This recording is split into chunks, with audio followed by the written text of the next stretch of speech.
Hunters started kicking this pregnant mother bear.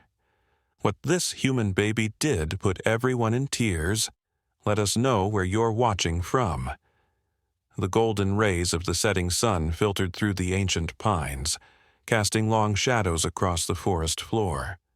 The mountain air carried a hint of winter's approach, crisp, clean, and tinged with the earthy scent of fallen leaves. In a small cabin nestled against the edge of the wilderness, Olivia Morgan cradled her 14-month-old daughter Emma in her arms, humming a soft lullaby as the little one's eyelids grew heavy. Olivia's husband, Nathan, stood by the window, his silhouette sharp against the fading light. His weathered hands gripped the wooden frame as he peered into the growing darkness. "Did you hear that?" he whispered, his body suddenly tense. Olivia paused her song. In the silence that followed, a distant sound reached them, something between a cry and a growl, filled with pain and fear. Emma's eyes flew open, her tiny head turning toward the sound with unusual intensity. "Something's wrong out there," Nathan said, reaching for his jacket. "I'm going to check." Olivia clutched Emma closer. "Be careful," she warned, feeling a strange heaviness in her chest. Emma squirmed in her mother's arms, her small face scrunched in concentration as the sounds from the forest grew louder. Nathan hesitated at the door. "Keep Emma inside," he instructed, his voice firm but trembling slightly. With one last glance at his family, he stepped into the gathering darkness. The noises grew clearer as Nathan followed a narrow path into the woods.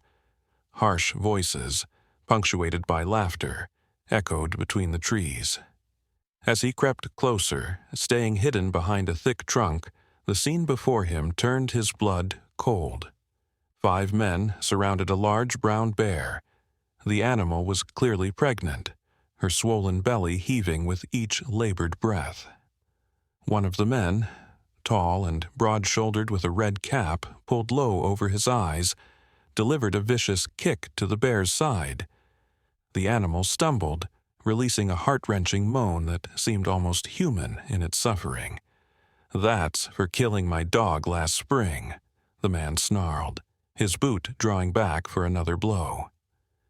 "Tyler, maybe that's enough," one of the others said uncertainly, looking around the darkening forest.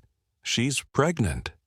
"Like I care," Tyler spat, landing another kick that sent the bear sprawling. "These monsters don't deserve mercy. Remember what happened to David's kid last year?" Nathan's stomach churned with disgust. He wanted to intervene but knew he was outnumbered. His fingers fumbled for his phone, ready to call for help, when a small sound behind him made him turn. His heart stopped. Little Emma stood there on unsteady legs, having somehow followed him into the forest.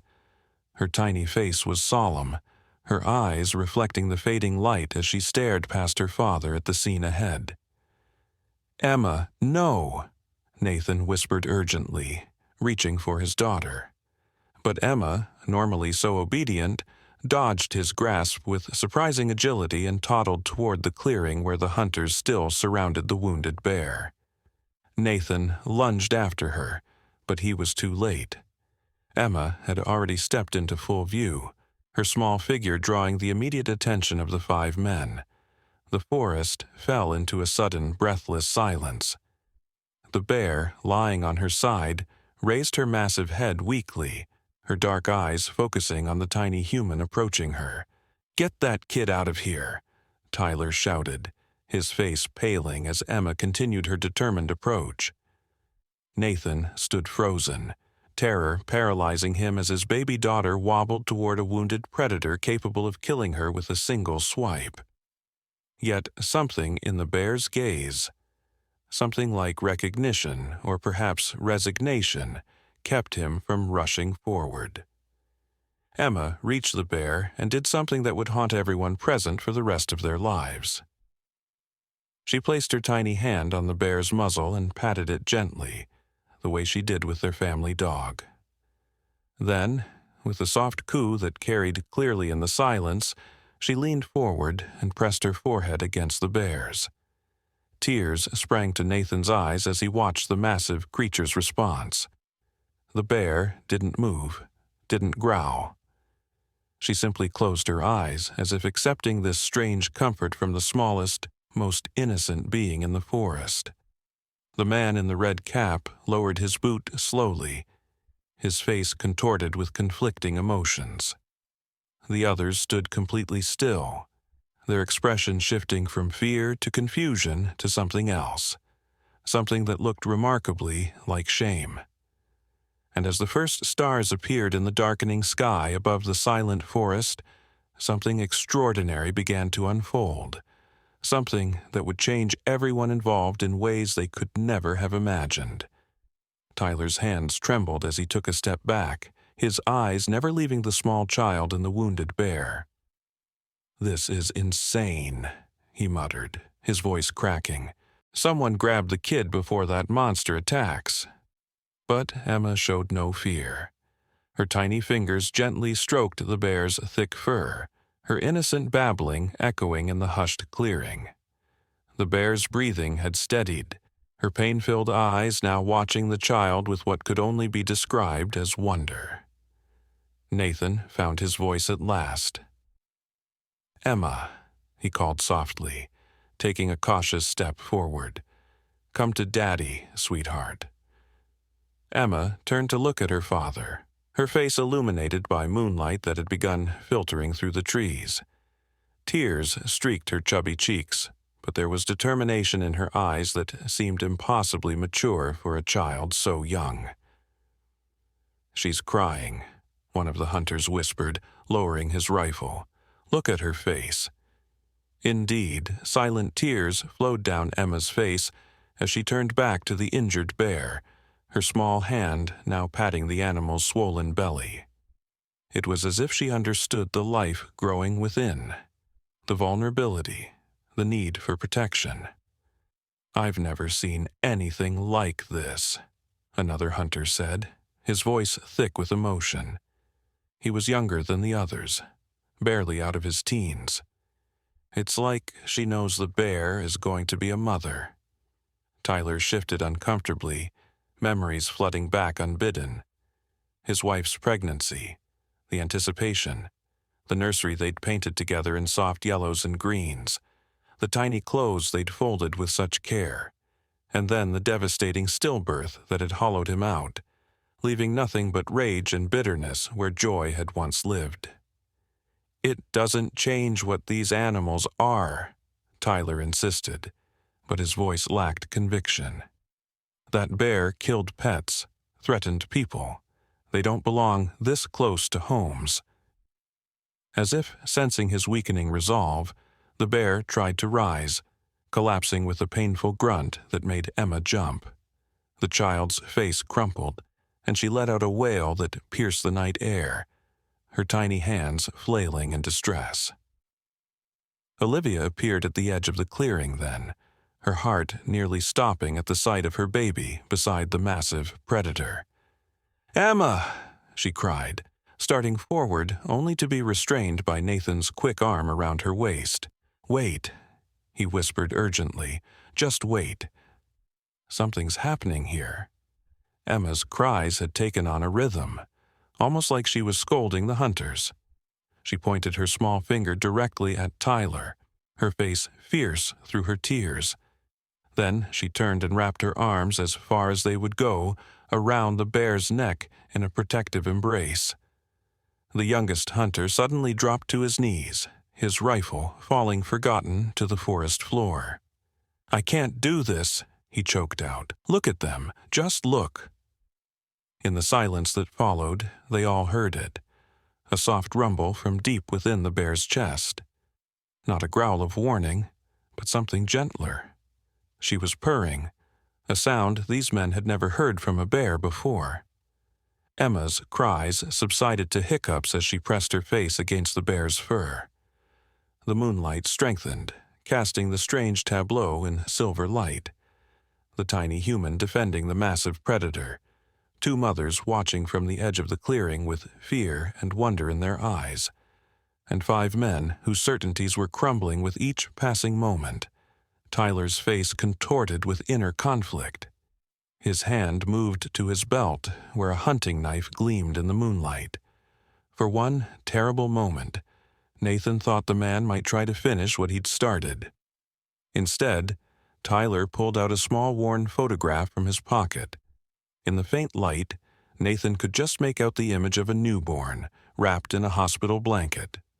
Tyler stared at it for a long, agonizing moment before tucking it away again. "Leave the bear," he said finally, his voice hollow. "We're done here." "But," one of the other hunters began to protest. "I said we're done," Tyler roared, the sound startling a flock of birds from a nearby tree. They rose into the night sky, their wings flapping furiously against the darkness. The bear flinched at the sudden noise, and Emma responded immediately, patting the animal's head with surprising gentleness for one so young. "Shh," she murmured, an echo of what her mother said to soothe her own nighttime fears. Something in that small sound, that perfect innocent comfort, broke through Tyler's hardened exterior. He turned away quickly, but not before Nathan caught the glint of tears in the man's eyes. "She's expecting cubs," the youngest hunter said softly. "Probably 3, maybe 4, judging by her size."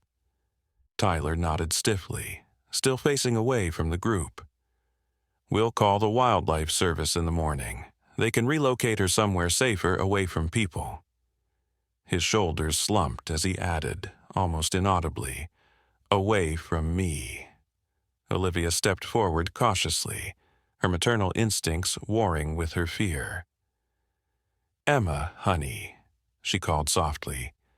"It's time to come home now." Emma looked up at her mother's voice, her small face serious in the moonlight. She patted the bear once more, then pointed urgently at its wounded side, making distressed noises. The message was clear even to these hardened men. The child wanted help for the injured animal. "She needs medical attention," Nathan said, finding courage in his daughter's fearlessness. "Those kicks could have damaged her internally. Her cubs might be at risk." Tyler's head snapped up, a flash of anguish crossing his features before he mastered himself. "I know someone," he said reluctantly. "A vet who's worked with wildlife before. Owes me a favor."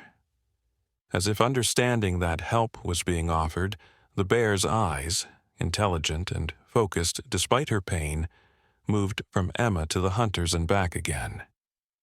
She made no aggressive move, even when Tyler stepped closer, pulling out his phone.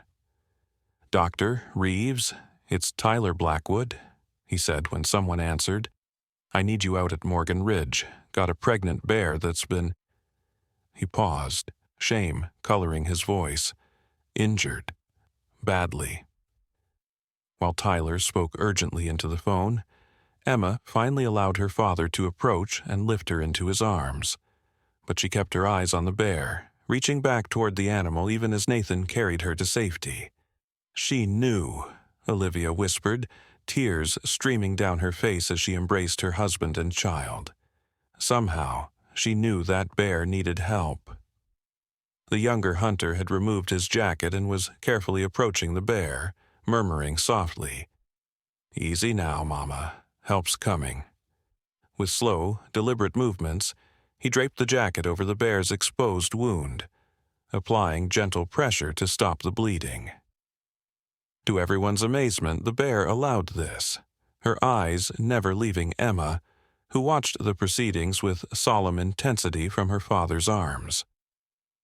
"The vet's on his way," Tyler announced, returning to the group. He couldn't meet anyone's eyes, especially not Emma's. "He said to keep her calm and warm until he gets here." Nathan nodded, bouncing Emma gently in his arms as she began to fuss, reaching toward the bear again. "We should get her home," he said to Olivia. "It's well past her bedtime, and she's had quite an adventure. But as they turned to leave, Emma let out a wail of protest, so heartfelt that all the adults froze.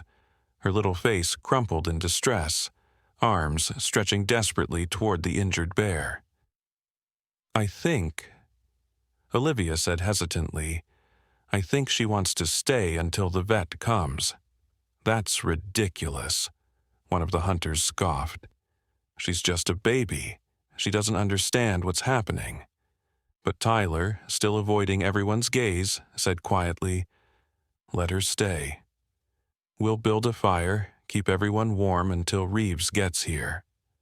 And so, as the night deepened around them, an unlikely vigil formed in the forest clearing. The hunters gathered firewood, built a small controlled blaze that cast flickering shadows across the scene. The bear remained where she had fallen, her breathing steadier now, watchful but calm. And little Emma, wrapped in her mother's arms but unwilling to leave, kept her eyes fixed on the injured animal, as if her very attention could heal the wounds. Dr. Reeves arrived an hour later, his weathered face betraying no surprise at the strange gathering he found. A tall man, with salt and pepper hair and hands that moved with practiced precision, he assessed the situation in moments. "I need space to work," he said, kneeling beside the bear with a medical kit. "Everyone back up, except—" He hesitated, looking at Emma, who was still watching intently from Olivia's arms. "Except the child. There's something about her presence that's keeping this bear calmer than any sedative I could administer." Tyler shifted uncomfortably. "Is that safe? Having the kid so close?" Dr. Reeves gave him a measured look. "Safer than what you were doing to this animal earlier," he said quietly, and Tyler flinched as if struck. "Besides, I've worked with wildlife for 30 years. Trust me when I say this is extraordinary. This bear recognizes that child as something special." As if to confirm his words, the bear's eyes followed Emma as Olivia cautiously brought her closer, staying within Nathan's protective reach. The animal's massive head lifted slightly, nostrils flaring as she took in the child's scent. "Amazing," Dr. Reeves murmured, taking advantage of the bear's distraction to examine her injuries. His hands moved gently but efficiently over her body, pressing here and there, checking responses. "You're lucky," he told the bear softly. "No broken ribs, though you'll be badly bruised. The cubs seem undisturbed." He glanced up at Tyler, who stood slightly apart from the others, his face a mask of conflicted emotions. "You want to tell me what happened here?" Before Tyler could respond, the youngest hunter stepped forward. "It was wrong," he said simply. "We were wrong. And that little girl showed us." Dr. Reeves nodded, returning to his examination. "Children often see clearly what adults have learned to overlook," he remarked. "Innocence has a wisdom all its own." As he worked, cleaning the bear's wounds and applying antiseptic, Emma began to fidget in Olivia's arms. She made insistent noises, pointing at something on the ground near the bear. "What is it, sweetheart?" Olivia asked, following her daughter's gaze. Nathan moved closer, peering through the darkness. "There's something there," he said, crouching cautiously. "It looks like berries?" Indeed, scattered near where the bear had first collapsed was a small pile of wild blueberries, now crushed and stained into the earth. Dr. Reeves looked up, his hands pausing in their work. "She was foraging," he said, understanding dawning in his eyes. "Preparing for hibernation, storing up fat for the winter and her cubs." Tyler's face drained of color. "She wasn't threatening anyone," he whispered. "She was just being a mother." Emma squirmed more insistently now, reaching toward her father. Nathan hesitated, looking to Dr. Reeves for guidance. "It's all right," the vet said. Let her down if she wants. This bear isn't going to hurt her." With trepidation that he couldn't quite mask, Nathan took Emma from Olivia and set her gently on the ground. Immediately, the toddler wobbled toward a nearby bush, where more berries hung in dark clusters. "What's she doing?" one of the hunters asked, watching as Emma carefully plucked several berries, her tiny fingers working with surprising dexterity. They watched in astonished silence as Emma carried her small harvest back to the bear, holding out her hand with the offering. Without hesitation, the massive animal delicately took the berries from the child's palm with her lips, careful not to touch Emma's skin with her teeth. "She's feeding her," Olivia breathed, tears filling her eyes. "My God, she's trying to help her get stronger." The simple act of kindness, this tiny human sharing food with the wounded creature, affected everyone differently. The younger hunter turned away, wiping his eyes roughly with his sleeve. Another muttered a quiet prayer. Dr. Reeves smiled softly as he continued his work, something like reverence in his gentle movements. But it was Tyler who seemed most profoundly affected. He stood perfectly still, watching Emma make several more trips to the berry bush, each time returning to carefully feed the berries to the patient bear. "My wife," he said suddenly, his voice so low that only Nathan, standing closest to him, could hear. "She used to talk about the baby like it was already here, what we'd name her, what she'd be like. She said our daughter would have the kindest heart." He swallowed hard, his gaze never leaving Emma. "We were going to name her Emma." Nathan felt a chill run through him that had nothing to do with the night air. "I'm sorry," he said simply. Tyler nodded, the gesture almost invisible in the darkness. 3 years ago, the cord was wrapped around her neck. They couldn't save her. His voice broke. "I couldn't save her."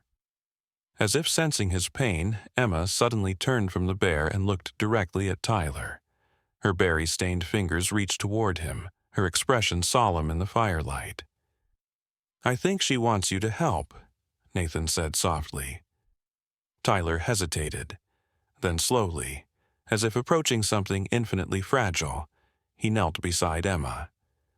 The little girl placed a sticky berry in his calloused palm, then pointed imperiously toward the bear. With trembling fingers, Tyler extended his hand toward the animal he had been beating just hours before. The bear's dark eyes regarded him warily, but when Emma patted her reassuringly, she accepted the peace offering from Tyler's palm. Dr. Reeves finished his treatment, packing away his supplies. "She'll recover," he announced, "but she needs a safe place to den for the winter, somewhere undisturbed, where she can give birth and nurse her cubs without human interference. There's an old cave system on the north side of my property," Tyler said quietly, still kneeling beside Emma, who had sat down next to the bear with a yawn. "It's remote, protected. No one goes there." Dr. Reeves nodded. "Perfect. I'll arrange for a wildlife team to help relocate her once she's strong enough to be moved. In the meantime," he added, looking around the circle of faces illuminated by firelight, "she needs rest and peace." "We'll stay with her tonight," Nathan decided, looking to Olivia for confirmation. His wife nodded, already retrieving a blanket from the backpack she had brought when following them into the forest. "Emma won't leave her anyway, and I don't think any of us could sleep knowing she's out here alone and hurt." The night deepened. Stars wheeled overhead in their ancient patterns, unconcerned with the small drama unfolding beneath them. The hunters, transformed from predators to protectors in the space of a few hours, took turns keeping the fire burning. Dr. Reeves stretched out nearby, his medical bag within reach should it be needed. Emma finally succumbed to exhaustion, curling up against her mother's chest, but positioned so she could still see the bear. The animal watched over the sleeping child with unblinking attention, her massive body forming a protective barrier between the humans and the deeper forest. In the quietest hour before dawn, when even the night birds had fallen silent, something stirred within the bear's body. She shifted uncomfortably, a low moan escaping her throat. Tyler, taking his turn at watch, immediately alerted Dr. Reeves, who woke instantly and moved to the bear's side. "It's starting," he said after a quick examination, his voice tense with concern. "The stress and injuries have triggered early labor. The cubs are coming now." The news spread quickly through the makeshift camp. Olivia clutched the still sleeping Emma closer, while Nathan and the hunters gathered around, uncertain how to help but unwilling to leave. "Is it too early?" Nathan asked, watching as the bear panted heavily, her sides heaving with contractions. Dr. Reeves's face was grim. Not catastrophically early, but not ideal. Add to that her injuries and the stress. He shook his head. "We need to give her space. Too many people will only increase her anxiety." The group backed away reluctantly, forming a loose circle around the laboring animal. All except Emma, who had awakened at the commotion and squirmed free of her mother's arms before anyone could stop her. "Emma, no!" Olivia cried, reaching for her daughter. But the toddler had already crossed the small distance to the bear's side. Instead of interfering, she simply sat down beside the animal's head and began to stroke her fur with gentle rhythmic movements, humming a tuneless melody that somehow managed to sound soothing. To everyone's amazement, the bear's labored breathing seemed to ease. Her massive body relaxed slightly, allowing the natural process to continue with less resistance. "Let her be," Dr. Reeves said softly, holding up a hand to stop Olivia's advance. "She's doing exactly what the bear needs right now. Comfort, reassurance, the knowledge that she's not alone." And so they waited. The strange assembly of humans gathered around a fire in the pre-dawn forest, watching a toddler comfort a laboring bear as if it were the most natural thing in the world. The first cub arrived as the eastern sky began to lighten, a tiny, wet bundle of fur that the mother bear immediately pulled close with gentle paws, cleaning it with her tongue until it squeaked in protest. Emma watched with wide-eyed fascination, clapping her hands delightedly at the sound. A second cub followed shortly after, and then a third, each one smaller than a human hand, perfect miniatures of their mother. Dr. Reeves monitored the process from a respectful distance, his professional concern gradually giving way to wonder. "3 healthy cubs," he announced finally, his voice thick with emotion. "Against all odds." Tyler stood apart from the others, tears streaming unchecked down his weathered face. 1 life lost, 3 new ones gained. The symmetry was not lost on him, nor was the role that another Emma had played in this small miracle. As dawn broke fully across the forest, painting the scene in gold and pink light, the mother bear gathered her cubs close, her exhausted body finally relaxing into much-needed rest. Emma, fighting sleep herself, continued to sit vigilant beside her newfound friend, occasionally reaching out to touch a tiny cub with reverent gentleness. "It's time to go home," Nathan said softly, approaching his daughter. "The bear and her babies need to rest now." Emma looked up at her father, then back at the bear family. With surprising understanding for one so young, she nodded, allowing herself to be lifted into his arms. But as Nathan turned to leave, the mother bear made a soft noise, almost a whimper. She struggled to rise, her weakened body protesting the effort. The cubs squealed in displeasure as they were temporarily displaced. With obvious difficulty, the bear pushed herself to her feet, swaying slightly as she found her balance. Everyone tensed, uncertain of her intentions, but the mother bear simply took a few wobbling steps toward Emma, bringing her face level with the child in Nathan's arms. For a long moment, they regarded each other, the massive predator and the tiny human who had somehow connected across the impossible divide separating their species. Then, with delicate precision, the bear touched her nose to Emma's forehead in what could only be described as a gesture of blessing. Emma giggled, reaching out to pat the bear's muzzle one last time. "Bye-bye," she said clearly, the first actual word she had spoken throughout the entire extraordinary night. The bear backed away, returning to her cubs who waited in a squirming pile. She gathered them close, her dark eyes still fixed on the departing humans. As they walked away, the first true sunlight of the day slanted through the trees, illuminating the clearing where hatred had somehow transformed into healing, where the innocence of a child had awakened compassion in the most hardened hearts. Tyler fell into step beside Nathan. "I'd like to help," he said quietly, "with the relocation, making sure they have what they need. If that's all right with you." Nathan nodded, understanding the deeper request beneath the words: forgiveness, redemption, a chance to honor both Emmas by protecting new life instead of destroying it. "We'd like that," he replied, shifting his daughter's weight in his arms. Emma had finally surrendered to exhaustion, her head resting trustingly on her father's shoulder, her small hand still sticky with bear saliva and berry juice.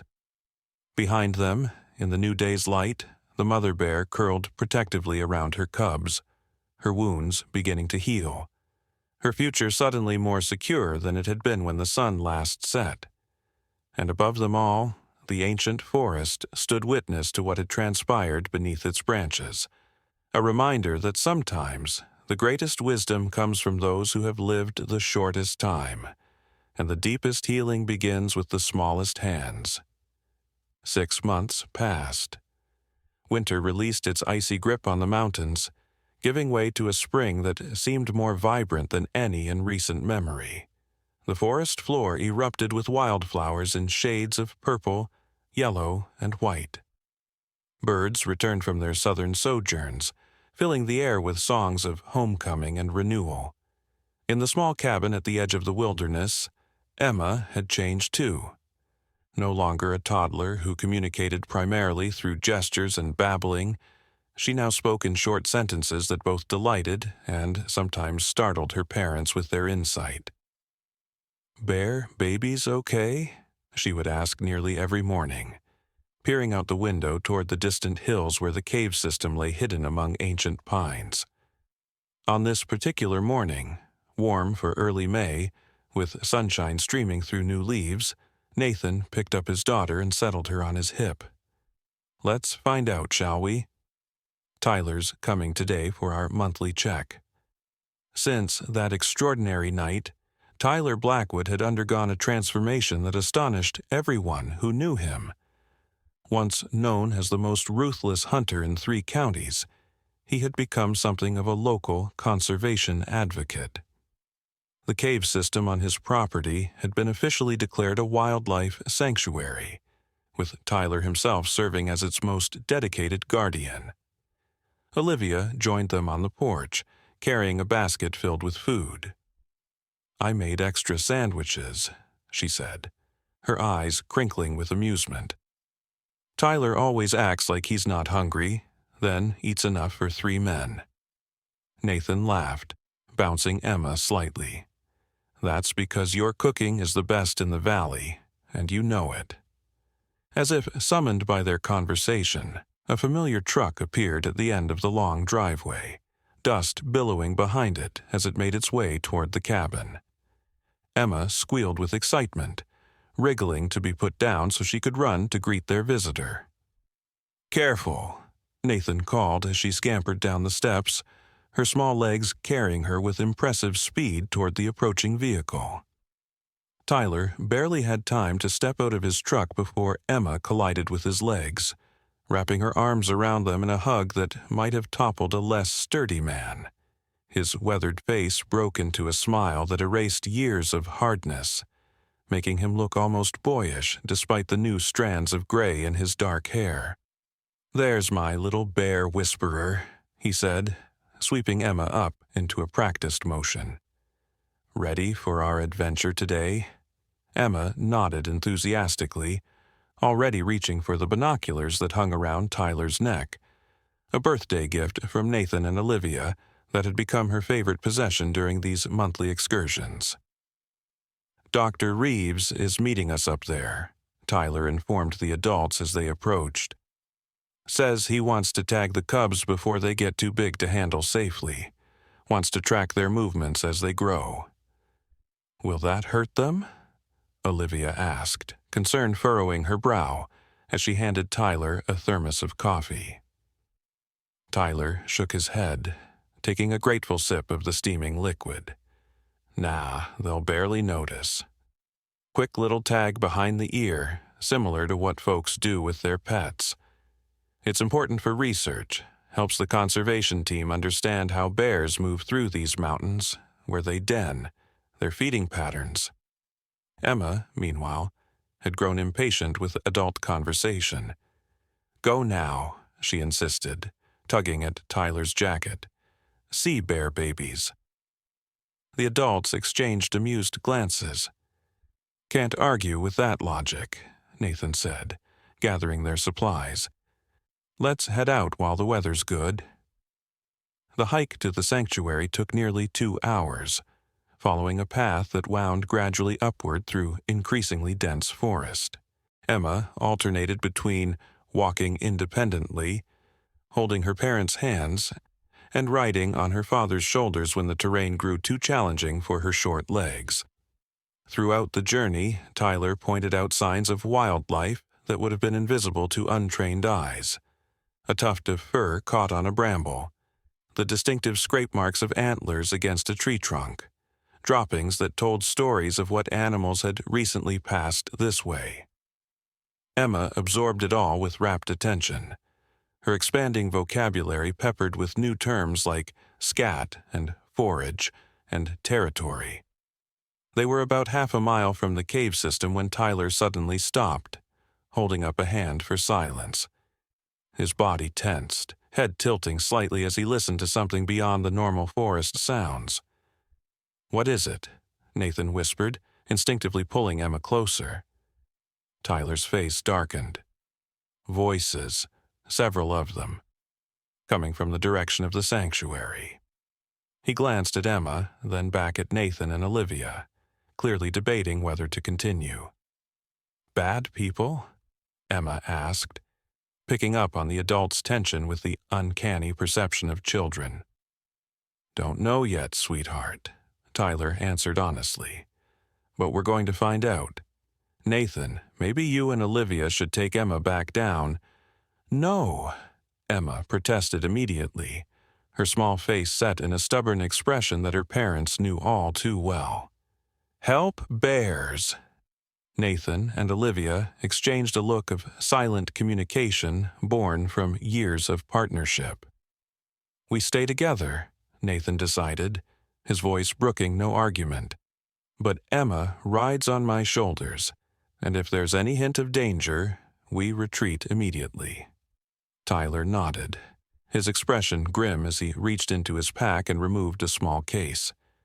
Inside was a compact pair of binoculars, far more sophisticated than the child-friendly ones he had given Emma. "Let me scout ahead," he said, moving with surprising quietness for a man of his size. They followed at a distance, every sense alert for potential threats. The voices grew more distinct as they approached, male, argumentative, with occasional bursts of laughter that sounded cruel rather than joyful. Tyler returned quickly, his face tight with anger. "Poachers."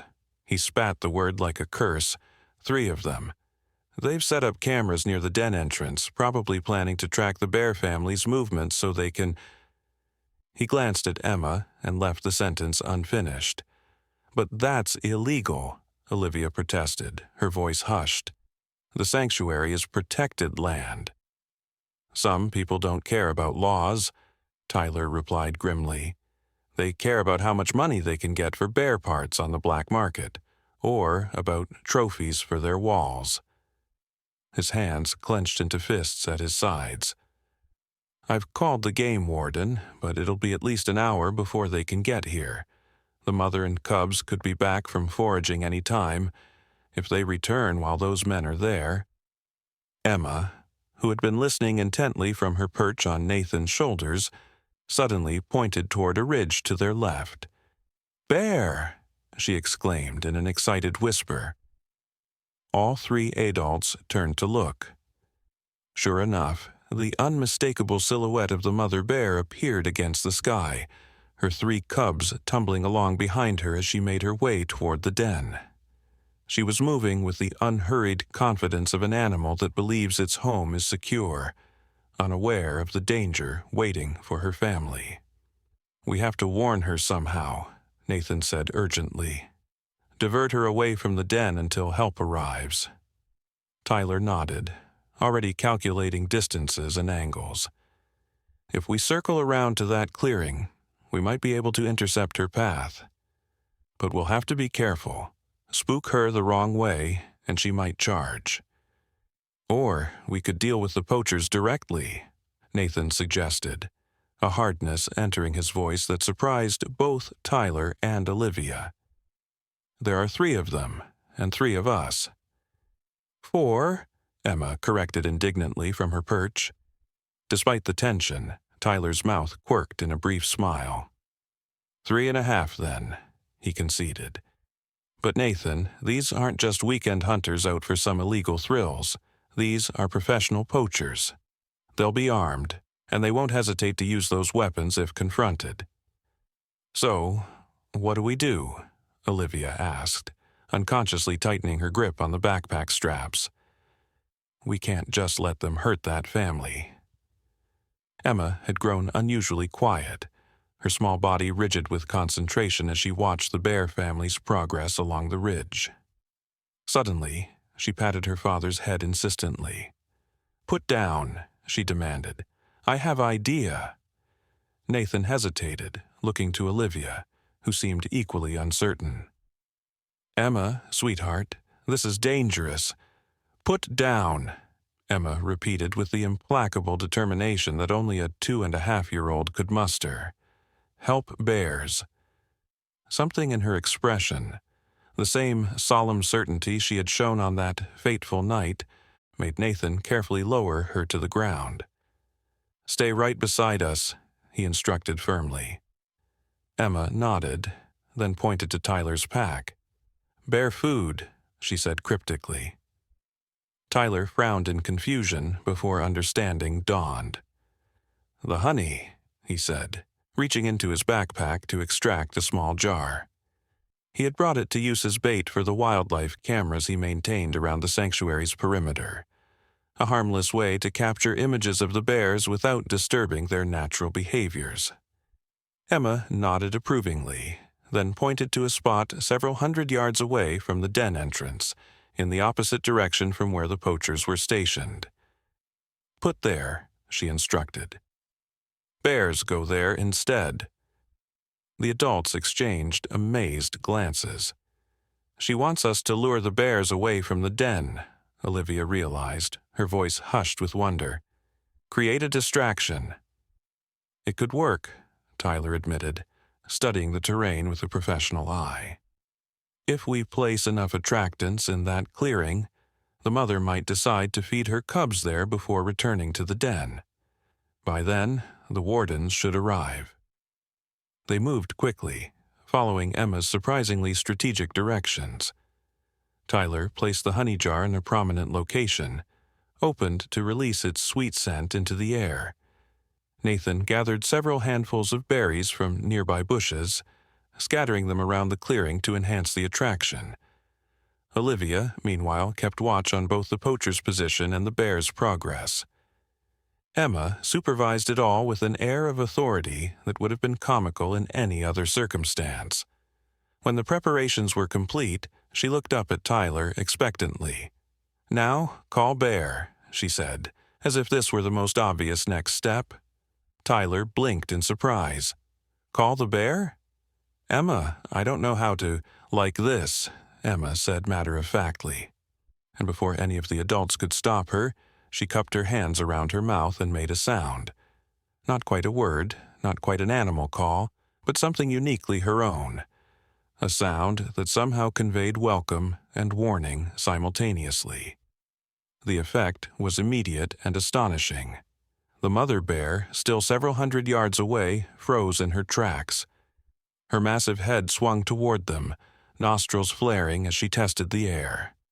The cubs, sensing their mother's sudden alertness, clustered around her legs, their playfulness replaced by watchful caution.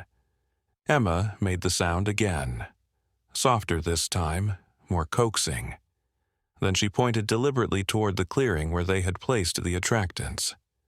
"This is impossible," Olivia whispered, watching as the mother bear changed direction, steering her cubs away from their den and toward the clearing instead. "How does she know? How do they understand each other?" Nathan shook his head, beyond attempting explanations for his daughter's extraordinary connection with these wild creatures. Let's just be grateful that they do. They watched from concealment as the bear family entered the clearing. The cubs immediately discovered the berries, pouncing on this unexpected feast with delighted grunts and squeals. The mother approached the honey jar more cautiously, circling it several times before finally knocking it over with one massive paw and allowing her cubs to investigate the sticky treasure. "It worked," Tyler breathed, watching through his binoculars. "They're completely focused on the food. Now we just need to keep them occupied until—" A sharp crack split the air, the unmistakable sound of a rifle shot. The mother bear roared in pain and surprise, rearing up on her hind legs as her cubs scattered in terror. A bright splash of red appeared on her shoulder, vivid against her dark fur. "No!" Emma screamed, the single word tearing from her throat with such anguish that it barely sounded human. Before anyone could react, she broke from their cover and ran toward the wounded bear, her small figure darting across the open ground with shocking speed. "Emma!" Olivia cried, lunging after her daughter only to be restrained by Nathan's quick grasp. "Wait," he said urgently, though every parental instinct screamed at him to pursue his child. "Look." The mother bear had dropped back to all fours, swaying slightly from the impact of the bullet. But instead of fleeing or charging toward the source of the attack, she turned toward the approaching child with a focus that transcended her pain. Emma skidded to a stop before the massive animal, her chest heaving with exertion and emotion. For a suspended moment they regarded each other, the wounded wild creature and the fierce human child, reunited after months apart. Then Emma did something that made all three adults catch their breath simultaneously. She placed her small hand directly on the bear's bleeding wound and spoke a single word. "Hurt." The bear made a sound, part growl, part whimper, but remained perfectly still under the child's touch. The cubs, initially scattered by the gunshot, cautiously returned to their mother's side, curiosity overcoming their fear as they watched this strange interaction. From the direction of the den came shouts of confusion, followed by the sound of people crashing through underbrush. The poachers, abandoning stealth in their eagerness to claim their wounded prize.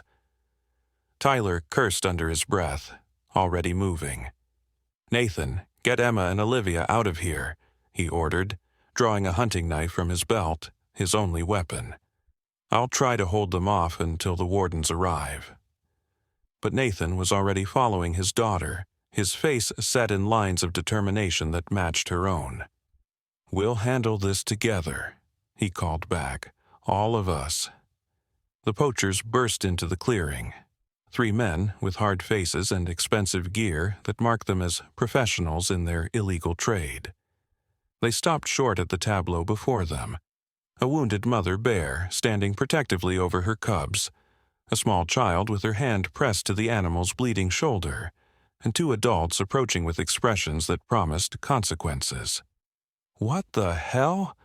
the tallest poacher exclaimed, his rifle still raised from the shot he had taken. "Get that kid away from there before that beast kills her."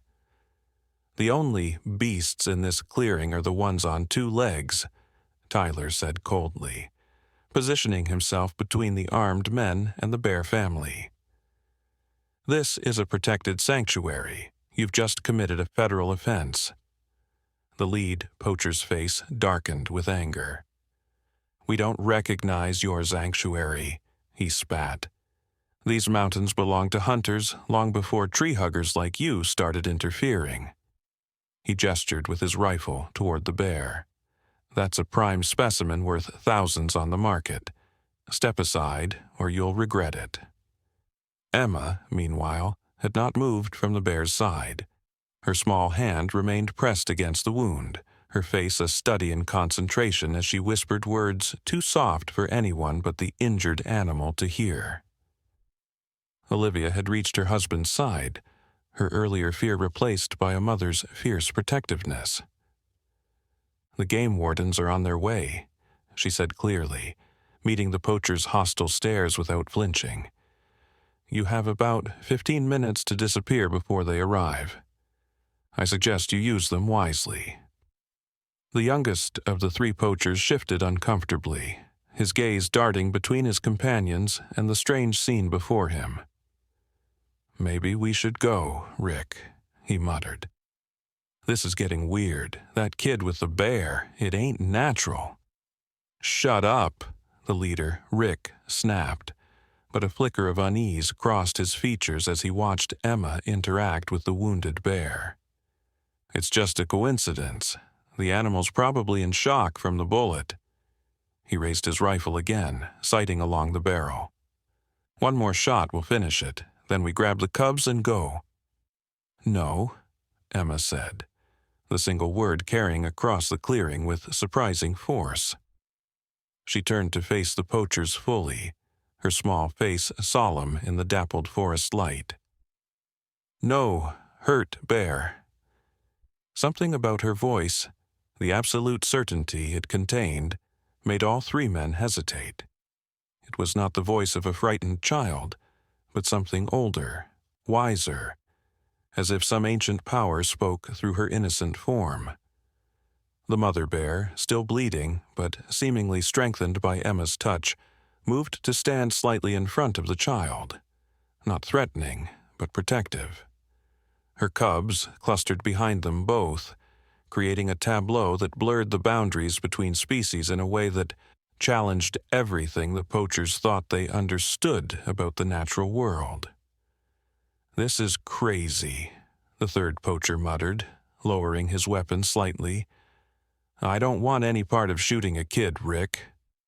"Nobody's shooting any kid," Rick snarled, though his own rifle had dipped unconsciously. "But that bear is mine. I hit it fair and square."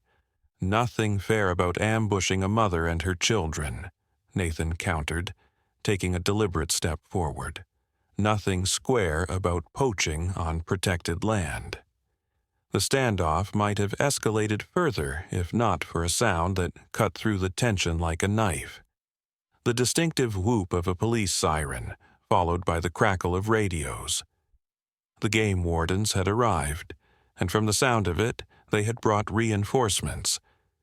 Rick's face contorted with fury and frustration. "This isn't over," he threatened, backing away. "No bear is worth jail time. But remember this, these mountains don't belong to you, and they sure as hell don't belong to those animals."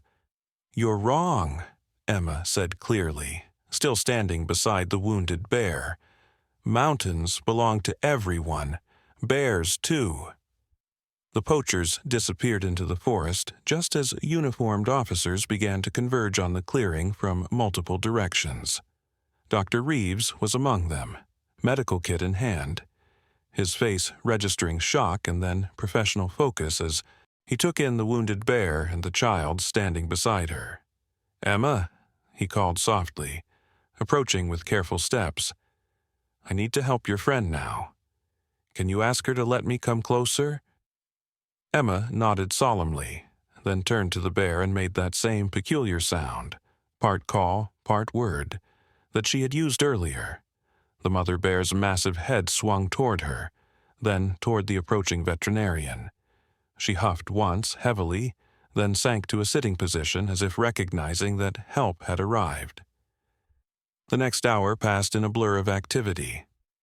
Dr. Reeves worked efficiently to remove the bullet and treat the wound, which, thankfully, had not penetrated deeply enough to cause life-threatening damage. The game wardens fanned out through the forest in search of the fleeing poachers, while additional officers cordoned off the area and collected evidence from the abandoned equipment near the den. Through it all, Emma remained a calm presence, sometimes helping Dr. Reeves by soothing the bear when painful procedures were necessary, sometimes playing gently with the cubs to keep them distracted from their mother's distress. The adults watched in amazement as she moved between human and bear worlds with seemingly effortless grace, as comfortable with the Wild family as with her own. "I've been working with wildlife for 30 years, Dr. Reeves murmured to Nathan as they watched Emma demonstrate to a warden how to properly approach the bear cubs. "I've never seen anything like this. The connection she has with them, it defies conventional understanding." Nathan nodded, his throat tight with emotion he couldn't quite name. Pride, certainly, but also something deeper, a sense that his daughter was part of something greater than any of them fully comprehended. "She's always been special," he said simply. "That night 6 months ago was just the beginning." As Dr. Reeves finished bandaging the bear's wound and administered antibiotics to prevent infection, one of the game wardens approached Nathan and Olivia with a serious expression. "We've apprehended 2 of the poachers," he informed them. "The leader, Rick Donovan, is still at large. He's wanted in 3 states for similar offenses." He hesitated, glancing toward Emma, who was gently examining the ear tags that Dr. Reeves had managed to place on the cubs during the commotion. "Your daughter may have saved these bears' lives today, but I'm concerned about her safety. Donovan has a reputation for holding grudges, and he clearly views this sanctuary as prime hunting ground." Tyler, overhearing the conversation, joined them with a grim expression. "I'll increase patrols," he promised, "install more cameras, maybe hire some additional security until Donovan's caught." "We should consider moving," Olivia suggested, her protective instincts flaring. "Find somewhere safer, at least temporarily." But Emma, with that uncanny ability children have to tune into conversations about themselves, suddenly appeared at her mother's side.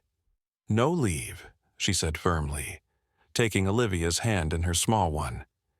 "Bears need us." The adults exchanged helpless glances, recognizing the truth in her simple declaration.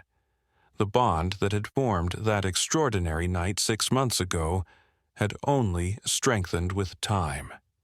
To separate Emma from the bear family now would break something precious, something that might never be repaired.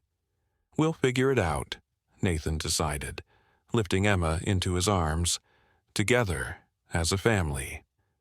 He glanced toward the recovering mother bear, who watched them with intelligent eyes that seemed to understand far more than any wild animal should.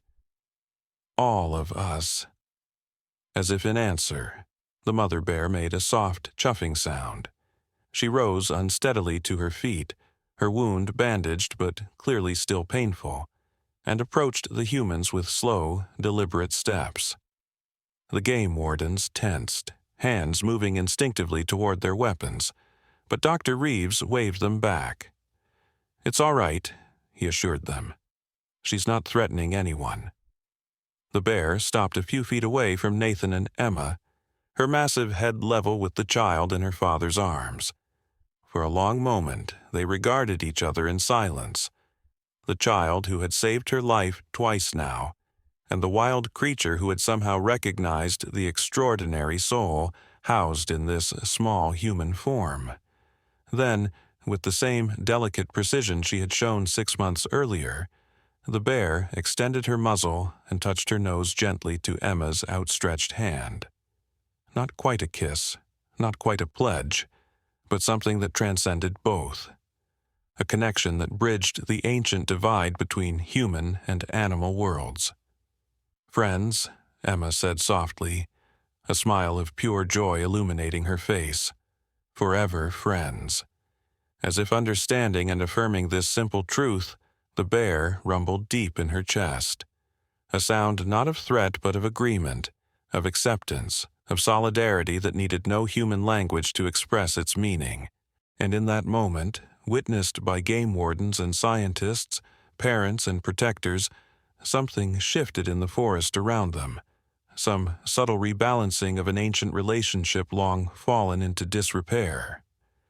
A reminder that once, long ago, humans and animals had shared this world with mutual respect rather than fear and domination.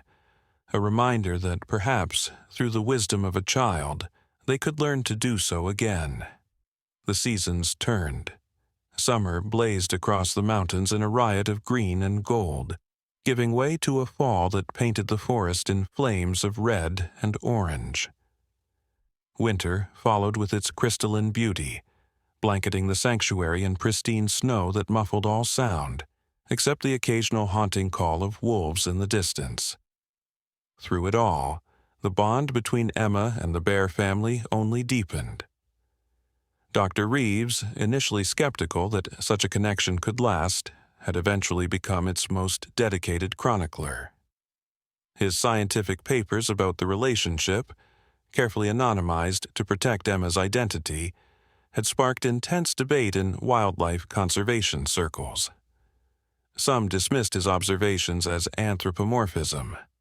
Others suggested that what he witnessed might offer new insights into animal cognition and interspecies communication. But for Emma, now 3 years old and bubbling with the language and energy that defined this new stage of childhood, there was nothing remarkable about her friendship with the bears. It was simply part of her world, as natural as the changing seasons or the rising sun. "Bear day to day?" she asked one spring morning, her small face appearing at her parents' bedside before dawn had fully broken. Her dark hair was tousled from sleep, her eyes bright with anticipation. Nathan groaned good-naturedly, reaching out to tickle his daughter's ribs. "Someone's eager," he observed, glancing at the clock that showed 5:37 a.m. "Yes, it's Bear Day, but the bears might still be sleeping just like Mommy and Daddy would like to be." Emma was undeterred, bouncing on the balls of her feet. "Sun's awake," she pointed out reasonably, gesturing toward the faint glow visible through the curtains. "Bears, too." Olivia rolled over with a soft laugh, her eyes still closed. "Your daughter," she murmured to Nathan. "Before coffee, she's definitely your daughter." An hour later, with breakfast consumed and supplies packed, the Morgan family set out for their now monthly visit to the sanctuary. The familiar trail had become easier to navigate with frequent use, though they still maintained a healthy respect for the wilderness it traversed. Emma chattered continuously as they walked, identifying birds by their calls and pointing out fresh tracks in the soft spring soil. "Fox was here," she announced, crouching to examine a delicate paw print.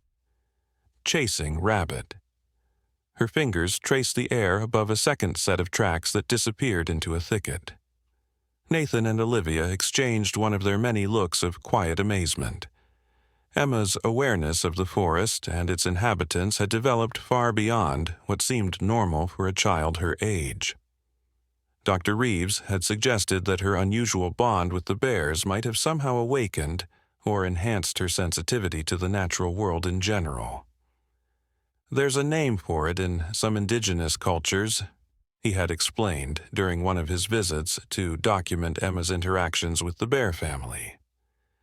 "They call such individuals animal speakers or bridge people, those with an innate ability to move between human and animal consciousness.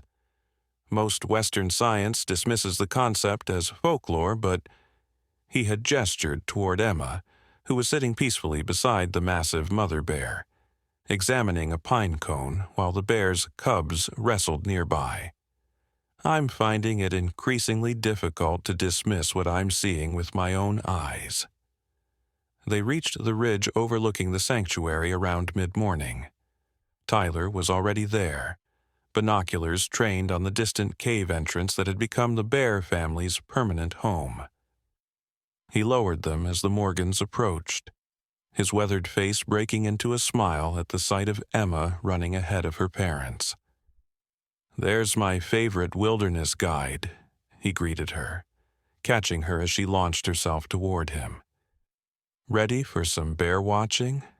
Emma nodded enthusiastically, but then her expression became serious. "Something wrong," she said, pointing toward the cave. "Feel it."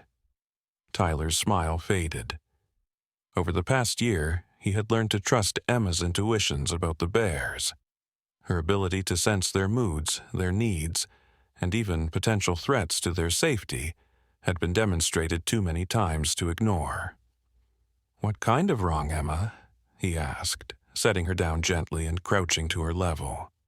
"Are the bears sick? Scared?" Emma frowned, concentrating with an intensity that seemed out of place on her childish features. "Not here," she said finally. "Looking for something." Worried, Nathan and Olivia had caught up by now, catching the tail end of this exchange. "Are the bears missing?" Olivia asked, concern evident in her voice. Tyler nodded slowly. "Haven't seen them since yesterday afternoon. Not unusual in itself.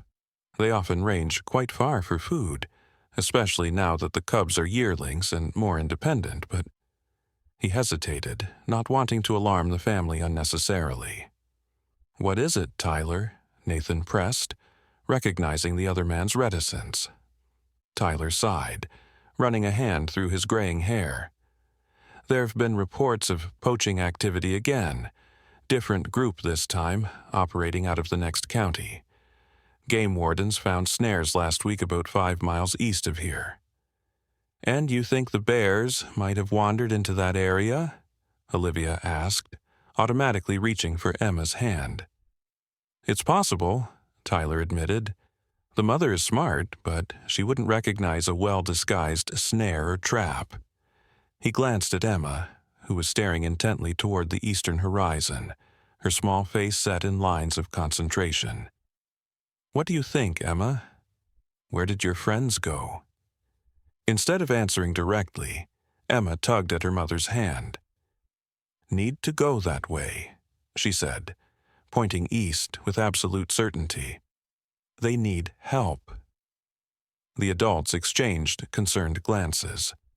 The eastern sector of the mountains was rugged, much less accessible than the familiar paths of the sanctuary.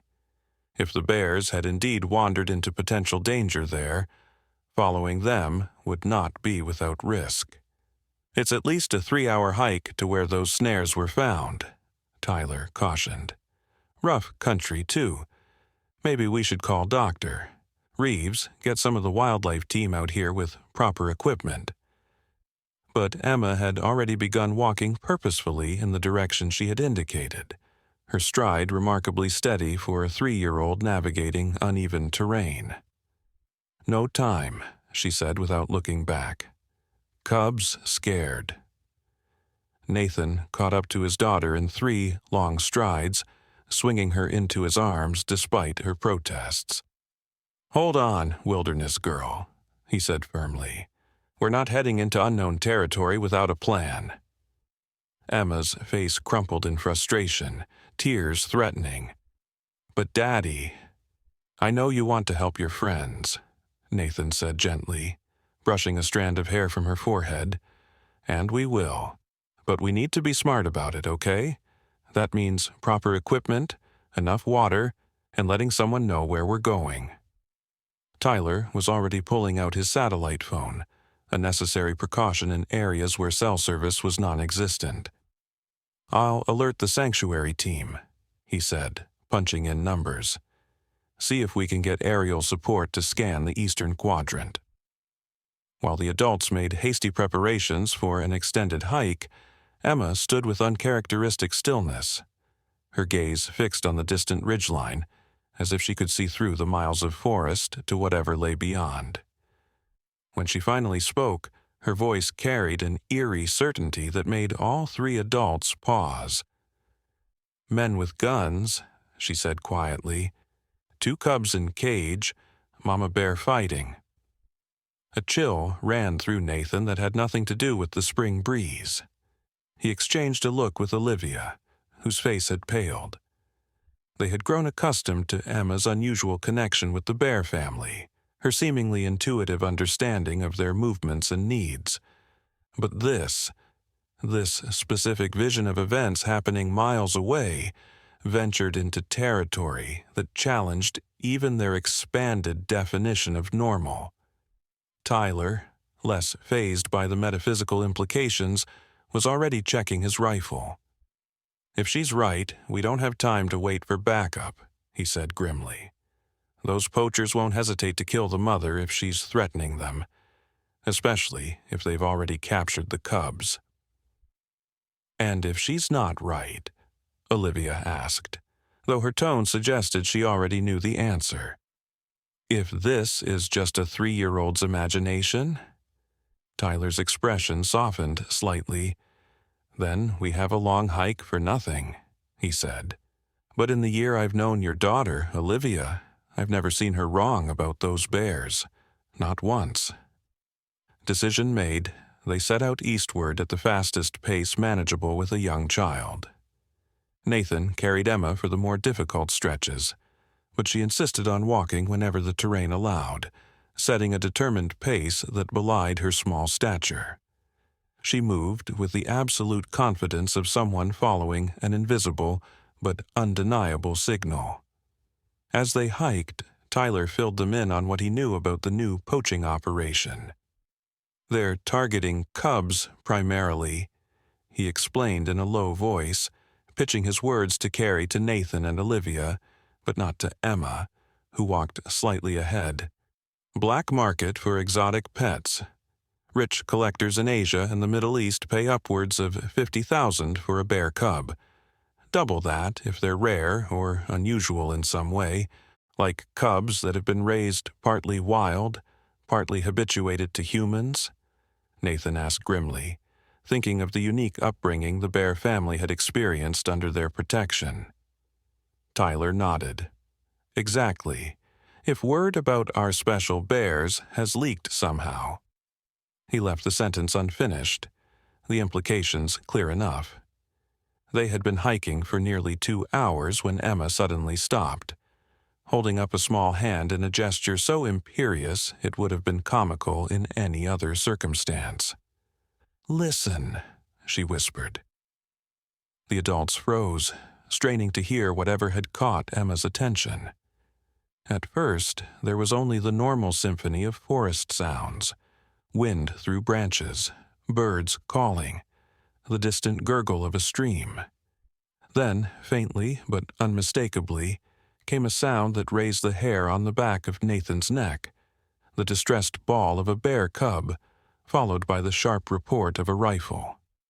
"This way," Emma said, her voice tight with urgency as she pointed toward a narrow game trail that veered northeast.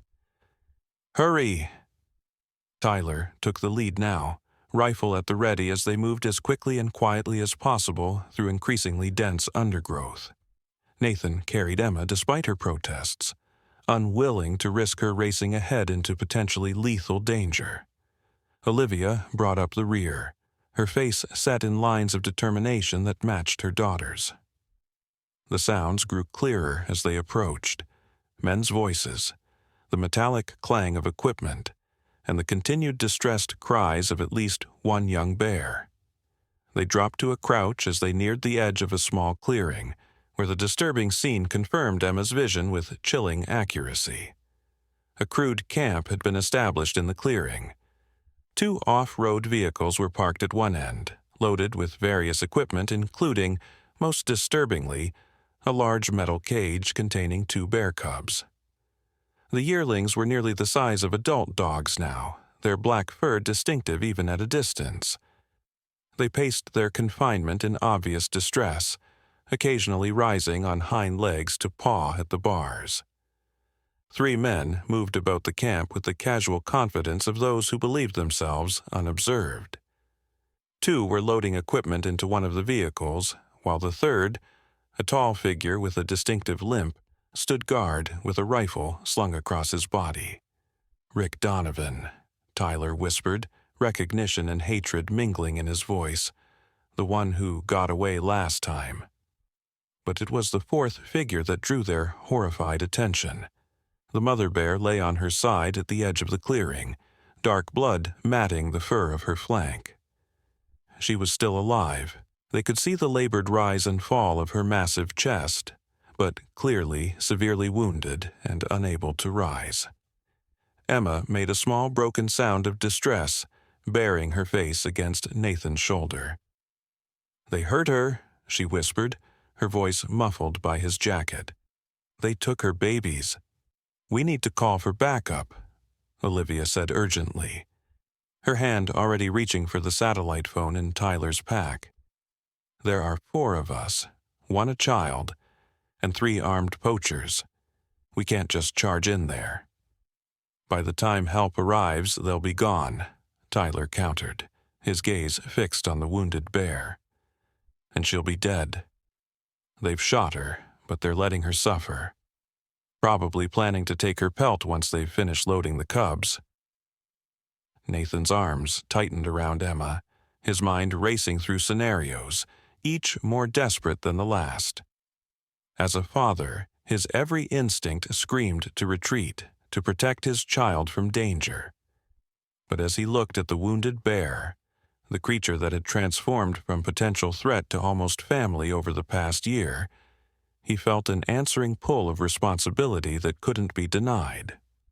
"We need a distraction," he decided, his voice quiet but firm. "Something to separate them, even the odds." Before anyone could respond, Emma squirmed in his arms with sudden intensity. "Put me down," she demanded, her voice carrying a note of authority that no 3-year-old should possess. "I can help." "Absolutely not," Olivia said immediately, maternal protection overriding everything else. "It's too dangerous, Emma. These men won't hesitate to hurt you." But Emma fixed her mother with a gaze so ancient, so knowing, that Olivia found herself falling silent. "They won't see me," Emma said with absolute certainty.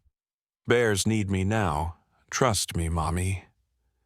Something passed between mother and daughter in that moment. Some understanding beyond words that transcended normal parent-child dynamics. Olivia looked to Nathan, a wordless communication born of years together, then gave a small, tight nod. "What are you thinking, Emma?" Nathan asked, carefully setting his daughter on her feet, but keeping a protective hand on her shoulder. Emma pointed to a dense thicket about 20 yards to their right, closer to where the wounded mother bear lay. "Go there," she said simply. "Call cubs, make noise. Bad men will look. Daddy and Tyler help Mama bear." The adults exchanged glances, the skeleton of a plan forming from the child's simple instructions. It was dangerous, imperfect, but with time running out for the wounded bear, it might be their only option. "I'll go with her," Olivia said, her voice low but steady. "Keep her safe in the thicket. We'll create the distraction, then you 2 move in for the bear." Tyler nodded grimly, checking his rifle once more. "If they turn their weapons on you—" "They won't," Emma interrupted with that same eerie certainty.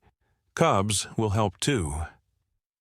With the rough plan established, they separated. Olivia and Emma circled wide through the underbrush, moving with painstaking care to avoid detection as they approached the thicket Emma had identified.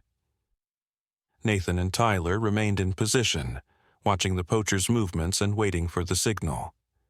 Minutes crawled by with excruciating slowness. In the clearing, the poachers had nearly finished loading their equipment. One approached the wounded mother bear with a long knife, clearly preparing to finish what the rifle had started. Nathan tensed, ready to abandon the plan and rush the clearing if necessary, but Tyler's restraining hand on his arm held him in place. "Wait," Tyler mouthed silently, nodding toward the thicket where Olivia and Emma had disappeared. At first, there was nothing. Then, carrying clearly across the clearing, came a sound unlike anything Nathan had ever heard. It was not quite animal, not quite human, a call that seemed to vibrate with something ancient and powerful. It rose and fell in a pattern that made no logical sense, yet resonated with an undeniable meaning. Emma's voice, yet not entirely hers, as if something else spoke through her small body. The effect on the bear cubs was immediate and electrifying. Both yearlings froze in their pacing, then simultaneously rose on their hind legs, noses lifted to the air. A heartbeat later, they responded with calls of their own. Desperate, eager sounds that echoed their mother's familiar vocalizations, but carried undertones of Emma's distinctive pattern. The poachers reacted with predictable confusion, heads swiveling toward the unexpected sounds. The man with the knife stopped his approach to the mother bear, straightening with a scowl. "What the hell was that?" he demanded, looking toward the vehicle containing the caged cubs. Sounded almost human. "Probably just the cubs making noise," one of the others replied, though his hand moved nervously to the pistol at his hip. "Animals make all kinds of weird sounds when they're stressed." Rick Donovan, more experienced and more suspicious, narrowed his eyes as he studied the surrounding forest. "That wasn't just the cubs," he said slowly, raising his rifle to scanning position. "Too deliberate. Sounded like—" He never finished the thought. From the thicket came a sudden flurry of movement, branches shaking, leaves rustling, accompanied by more of those eerie calls, louder now and seemingly coming from multiple directions at once. An expert audio illusion orchestrated by Olivia, who had spent years as a sound engineer before Emma's birth. "Someone's out there," Donovan snapped, gesturing sharply to his companions. "You two check it out. I'll watch the merchandise." It was the split they had hoped for. As two of the poachers cautiously approached the thicket, weapons drawn, Nathan and Tyler seized their moment. Moving with the silent efficiency of lifelong outdoorsmen, they circled behind the vehicles and approached the wounded mother bear from the opposite direction. Up close, her injuries were even more severe than they had appeared from a distance. A bullet had torn through her right shoulder, leaving a ragged wound that pumped blood with each labored breath. Her eyes were glazed with pain, but a spark of recognition seemed to flare as Nathan crouched beside her. "Hey, Mama," he whispered, his hand hovering uncertainly over her massive head. "We're here to help. Emma's here too." At the child's name, the bear made a soft chuffing sound, her eyes focusing more clearly on Nathan's face. Tyler, meanwhile, had pulled a compact medical kit from his pack and was already examining the wound with practiced movements. "It's bad," he murmured, pressing a field dressing against the worst of the bleeding. "But she might make it if we can get her to Reeves in time." The bullet went clean through, missed the major arteries. Nathan nodded, his attention split between helping Tyler and monitoring the poacher's movements. The two sent to investigate the thicket were now cautiously probing the underbrush with their rifle barrels, still several yards from where Olivia and Emma were hidden. Donovan remained by the vehicles, his posture tense as he divided his attention between his men and the surrounding forest. The next few moments unfolded with the surreal quality of a dream, or a nightmare. As Tyler worked frantically to stabilize the bear's wound, a sudden commotion erupted from the thicket. More branches shook, more leaves rustled, and then, impossibly, terrifyingly, Emma's small figure darted from the hiding place, moving with deliberate speed toward the caged cubs. "Emma, no!" Nathan's strangled cry escaped before he could stop it, drawing Donovan's immediate attention. Everything happened at once.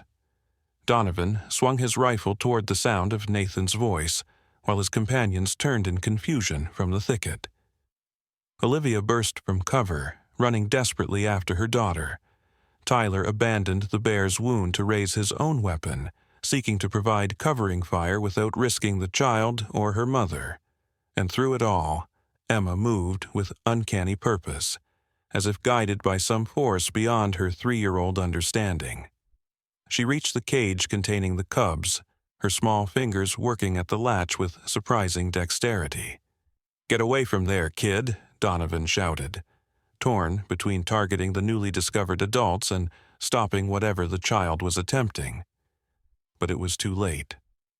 The cage door swung open, and the cubs exploded into freedom, 2 black blurs of fur and muscle that had grown significantly in the years since their birth. They knocked Emma aside in their eagerness to escape, but not roughly. Almost, Nathan would later swear, with careful deliberation. What followed defied explanation by any conventional standards. The freed cubs did not flee into the forest as any wild animals would be expected to do.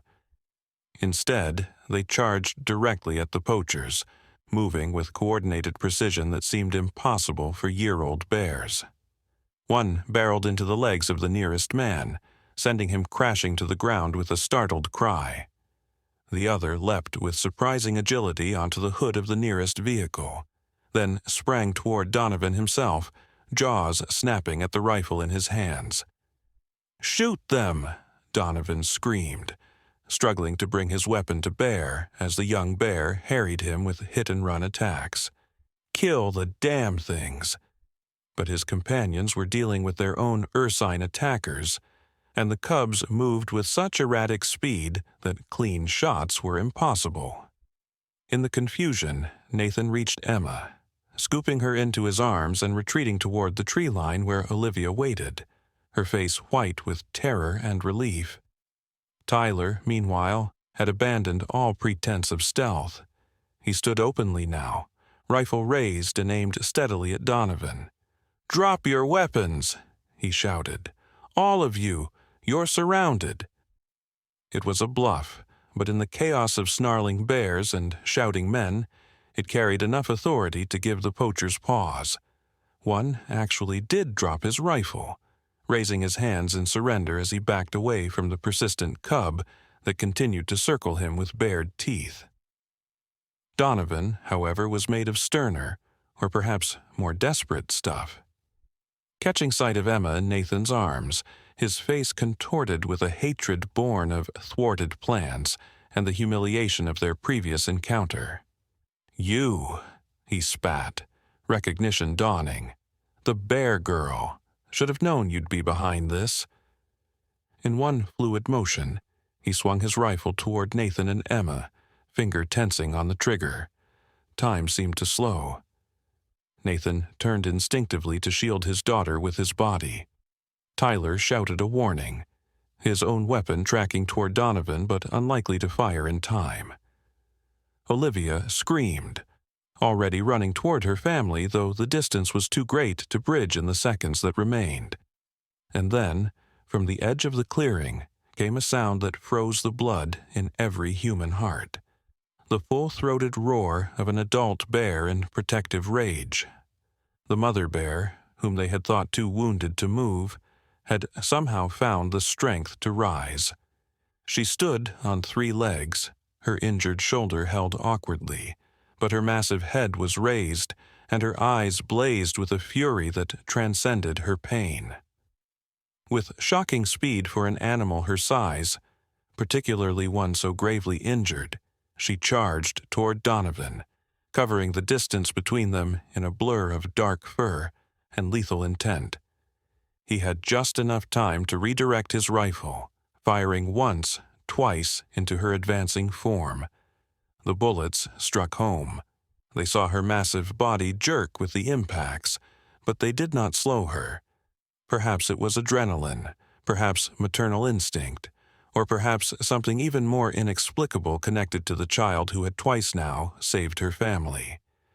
Whatever the cause, the mother bear reached Donovan before he could chamber a third round. What followed was brief, brutal, and necessary, though Nathan made sure that Emma's face was pressed firmly against his shoulder, shielded from the violent reckoning. When it was over, Tyler moved quickly to secure the remaining poachers, who offered no resistance after witnessing their leader's fate. The mother bear, her vengeance complete, staggered back toward her cubs, who had ceased their attacks, and now approached her with concerned whimpers. Blood flowed freely from her multiple wounds, and each step seemed to cost her tremendous effort. She made it halfway across the clearing before her strength finally failed, her massive body collapsing heavily to the earth. "No!" Emma's cry tore from somewhere deep inside her as she squirmed free of Nathan's protective embrace. Before either parent could stop her, she was running toward the fallen bear, tears streaming down her small face. No, no, no. Nathan and Olivia followed immediately, all caution forgotten in the face of their daughter's distress. They reached the bear moments after Emma, who had already pressed herself against the animal's neck, her tiny arms trying futilely to encompass the massive girth. "Help her!" Emma demanded, looking up at her parents with eyes that swam with tears. "Please help." Tyler joined them, his satellite phone already in hand. "I've called for emergency transport," he said grimly, kneeling to check the bear's condition. "But I don't know if they'll get here in time. Those last shots hit something vital." Blood bubbled from the bear's mouth with each labored breath, confirming his assessment. Emma shook her head violently, her hand pressed to the bear's muzzle in a gesture of comfort that spanned back to their first meeting. "No," she insisted, "not die, not yet." And then, as her parents and Tyler watched in helpless sorrow, Emma began to sing. It wasn't any melody they recognized, not a lullaby Olivia had taught her, not a folk song from Nathan's repertoire, not even a nursery tune from preschool. It was something wild and ancient, a song that seemed to rise from the forest itself, channeled through this child who had always been a bridge between worlds. The bear's breathing, which had been growing more ragged, seemed to ease slightly. Her eyes, dulling with approaching death, fixed on Emma's tear-streaked face with something that transcended animal consciousness. One massive paw moved, trembling with effort, to rest lightly against the child's knee. Olivia knelt beside her daughter, adding her own voice to Emma's strange melody. Though she didn't know the words or even the pattern, something in her mother's heart recognized the song of farewell, of gratitude, of passage. Nathan joined next, his deeper tones providing a foundation for the women's voices. Even Tyler, not given to displays of emotion, found himself humming along, drawn into the impromptu ceremony by something beyond rational understanding. The cubs settled on either side of their mother, pressing close as if lending their warmth, their life force. They made soft sounds that blended with the human song, creating a harmony that seemed to vibrate in the very air around them. How long they sang, none of them could later say. Time lost meaning in that circle of shared grief and celebration.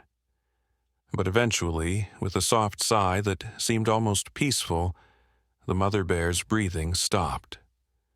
The light faded from her eyes, though they remained fixed on Emma's face until the very end. Silence fell over the clearing, broken only by Emma's quiet sobs. "Gone," she whispered, pressing her forehead against the bear's cooling muzzle in a final gesture of communion. "Gone to stars." Nathan gathered his daughter gently into his arms, his own eyes wet with tears he made no effort to hide. "Yes, sweetheart," he murmured, stroking her hair. "She's gone to the stars, but she saved us first. She saved her cubs." The yearling bears, now effectively orphans, remained pressed against their mother's body, occasionally nosing her fur as if unable to accept the reality of her stillness. Their distress was palpable, almost human in its raw grief. "What will happen to them now?" Olivia asked softly, looking to Tyler with red-rimmed eyes. "They're too young to survive alone, but too old and wild for most rehabilitation centers." Tyler shook his head, his expression troubled. "I don't know. Without their mother—" He left the sentence unfinished, the implications clear enough. Emma, however, had other ideas. She wiggled until Nathan set her down, then approached the grieving cubs with slow, deliberate steps. They watched her come, their small eyes reflecting a wariness now that their mother's protective presence was gone. But they did not run, did not growl, just waited to see what this human child who smelled of their mother would do. With the same gentle authority she had always shown around these wild creatures, Emma sat beside them and began to sing again. A different melody this time, not a farewell, but a promise. She reached out, one hand to each cub, and touched them lightly between their ears.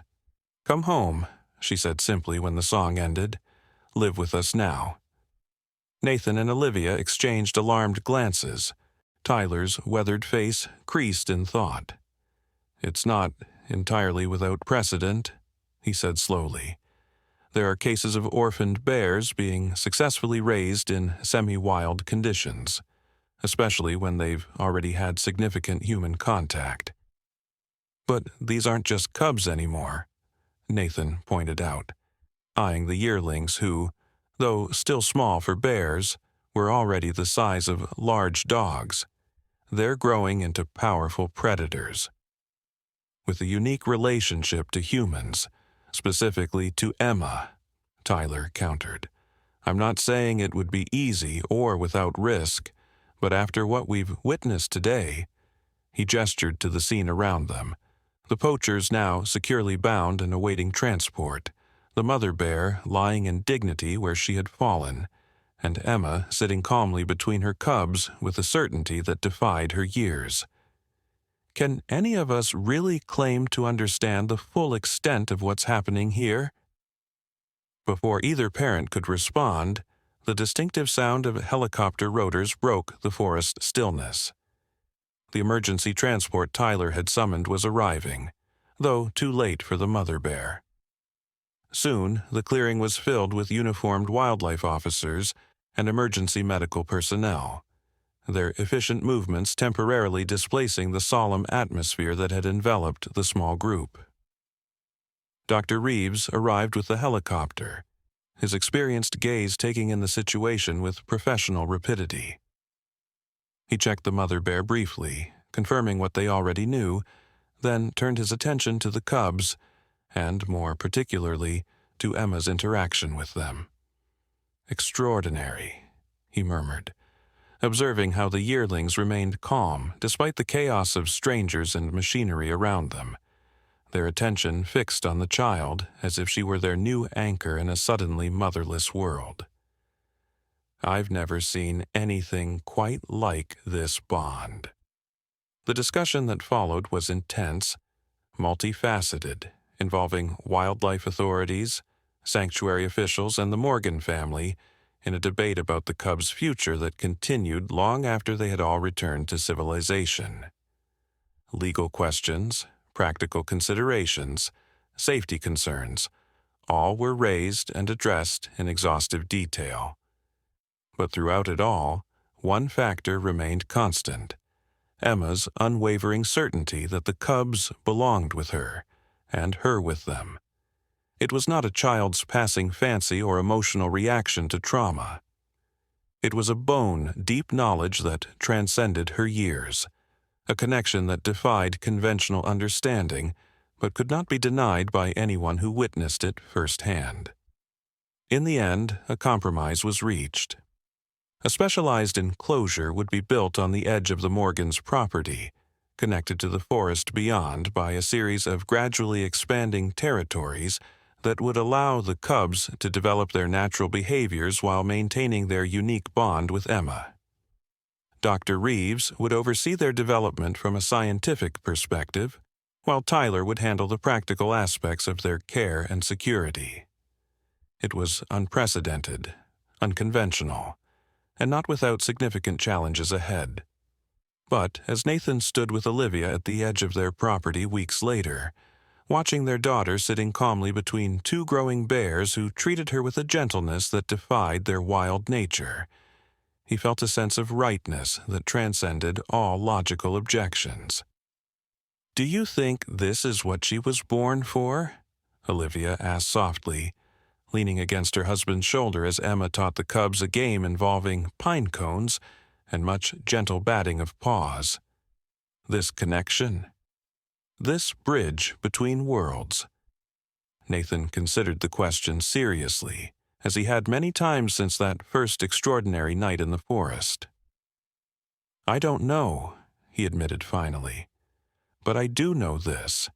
If anyone can help us learn to coexist with the wild again, to remember what we've forgotten about our place in the natural world, it's her." Olivia nodded, understanding the deeper truth in his words. In a world increasingly disconnected from nature, increasingly fragmented by technology and artificial boundaries, their daughter represented something both ancient and revolutionary, a return to a time when humans and animals shared a common language, a common purpose in the great web of life. "Bear teacher," Emma had declared herself proudly that morning, marching around the breakfast table with solemn importance. And people teacher too. Looking at her now, this small, fierce child who moved so confidently between human and animal realms, neither parent could find reason to doubt her self-assessment. The cubs, growing more coordinated and powerful with each passing day, romped around their human sister with exquisite care, their play calibrated perfectly to accommodate her fragility compared to their strength. When they occasionally grew too boisterous, Emma needed only to make that special sound, part call, part song, that she had first used in the forest. They would immediately moderate their behavior, looking to her with an attention that spoke of respect rather than mere obedience. Dr. Reeves, who had arrived earlier for his weekly observation session, approached the watching parents with undisguised fascination in his scientific gaze. "I've been documenting interspecies communication for 30 years, he remarked, nodding toward where Emma was now teaching the cubs to stack pine cones in methodical rows. "And I've never seen anything approaching this level of mutual understanding. It's as if she intuitively grasps how they perceive the world, and they in turn recognize her as—" He hesitated, searching for the right term. Not exactly one of them, but not entirely separate either. A kind of ambassador between species. "Is that even possible?" Nathan asked, though the evidence played out before his eyes. "For a human child to bridge that gap?" Dr. Reeves smiled slightly, his gaze still fixed on the extraordinary tableau. 20 years ago, I would have said absolutely not. 10 years ago, I would have called it highly improbable, but theoretically possible in exceptional circumstances. He gestured toward Emma and her ursine companions. Now, I'm beginning to wonder if the gap was ever as wide as we imagined, or if we simply forgot how to cross it. As if sensing she was the subject of their conversation, Emma looked up and waved cheerfully, her smile bridging the distance between the adult observers and her wild play area. The cubs,